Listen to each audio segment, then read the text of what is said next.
गांधी स्नातकोत्तर आयुर्विज्ञान संस्थान यानी कि SGPGI लखनऊ स्टाफ नर्स भर्ती 2023 के बारे में, जो कि रिसेंटली जारी की गई है और जिसमें कि कैंडिडेट ऑल इंडिया से अप्लाई कर पाएंगे।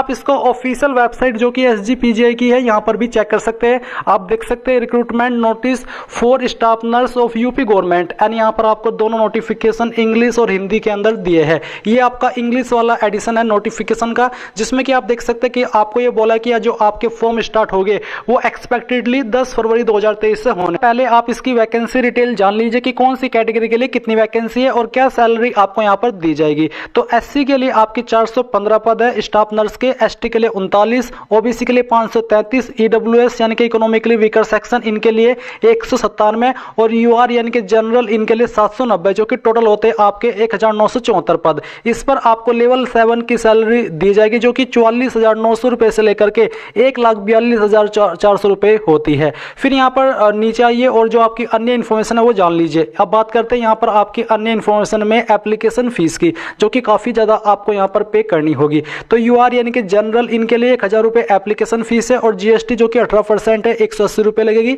यानी कि 1180 रुपए आपको फीस के रूप में टोटल देने होंगे। फिर जो OBC और इकोनॉमिकली वीकर सेक्शन है इनके लिए भी 1,000 रुपए फीस है और इनको भी यहाँ पर बेसिकली 1,180 रुपए फीस पे करनी होगी। SC ST के लिए एप्लीकेशन फीस 600 है और जो GST है वो आपकी 108 रुपए लगेगी, यानी कि SC ST को यहाँ पर टोटल 708 रुपए एग्जामिनेशन फी या कह लीजिए कि एप्लीकेशन फीस के रूप में पे करने होंगे। फिर इसके बाद यहाँ पर थोड़ा और नीचे आते हैं एंड जो आपकी एज लिमिट है उसके बारे में बात कर लेते हैं। तो एज लिमिट आपकी यहाँ पर जो रखी गई है वो मिनिमम यहाँ पर 21 साल है और मैक्सिमम 40 साल है।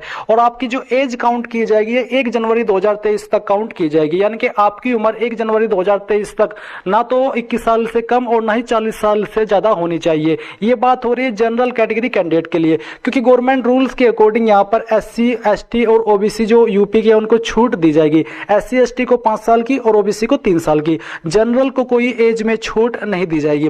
अब आती है आपकी एसेंशियल एजुकेशनल क्वालिफिकेशन यानी कि जरूरी योग्यता। तो आपको यहाँ पर अप्लाई करने के लिए जो क्वालिफिकेशन देनी है वो आप यहाँ पर देख लीजिए। आपने जान तो चुके हैं कि आपकी पोस्ट का नाम स्टाफ नर्स है, इसको ग्रुप बी की कैटेगरी के अंदर रखा है और अप्लाई करने के लिए आपसे फर्स्टली कहा है कि BSc नर्सिंग 4 ईयर कोर्स, आपके पास BSc नर्सिंग का 4 ईयर का कोर्स होना चाहिए, जो कि आपने इंडियन नर्सिंग काउंसिल या फिर medical faculty recognised basically recognised होना चाहिए इंडियन नर्सिंग काउंसिल से या फिर मेडिकल फैकल्टी से। तो आप इस पर अप्लाई कर सकते हैं। दूसरा विकल्प आपके पास अप्लाई करने का है कि अगर आपके पास BSc नर्सिंग 4 ईयर का कोर्स नहीं है और आपके पास यहाँ पर BSc नर्सिंग है पोस्ट बेसिक ईयर कोर्स, यानी कि आपके पास BSc nursing post basic 2 year course है, तब भी आप अप्लाई कर सकते हैं। एंड सेकेंडली बोला है कि आपका registered as nurse and midwife in state Indian nursing council, यानी कि जो आपका रजिस्ट्रेशन है एज नर्सिस के रूप में वो होना चाहिए मिडवाइफ इन स्टेट या फिर इंडियन नर्सिंग काउंसिल के अंदर, तभी आप फुल्ली एलिजिबल हो पाएंगे अप्लाई करने के लिए। दूसरा विकल्प भी आपको यहाँ पर क्वालिफिकेशन के रूप में दिया है अप्लाई करने का,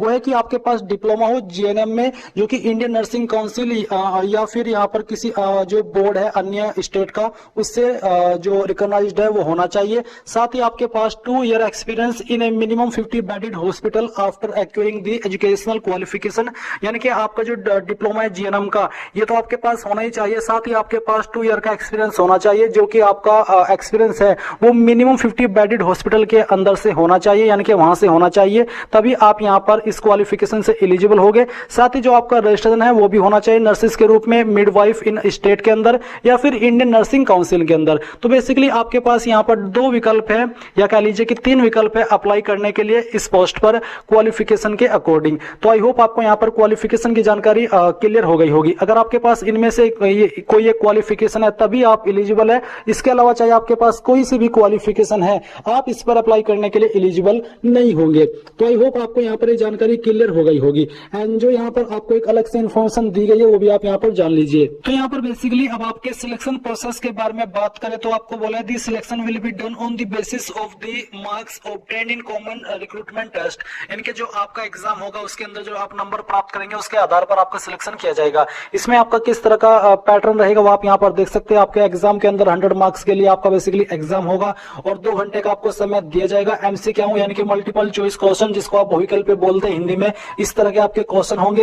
and 80% question will be related to theory of nursing knowledge, 20% question आएंगे related to practical application of nursing work of these और 10% will be related to Covid related work. ये इस तरह के से जुड़े हुए आपके क्वेश्चन इस एग्जाम के अंदर आएंगे और इसके अंदर आपकी कोई नेगेटिव मार्किंग भी नहीं होगी। जो क्वालिफाइंग मार्क्स रखे गए मिनिमम वो जनरल और ईडब्ल्यूएस के लिए 40% है और SC ST OBC के लिए 35% है।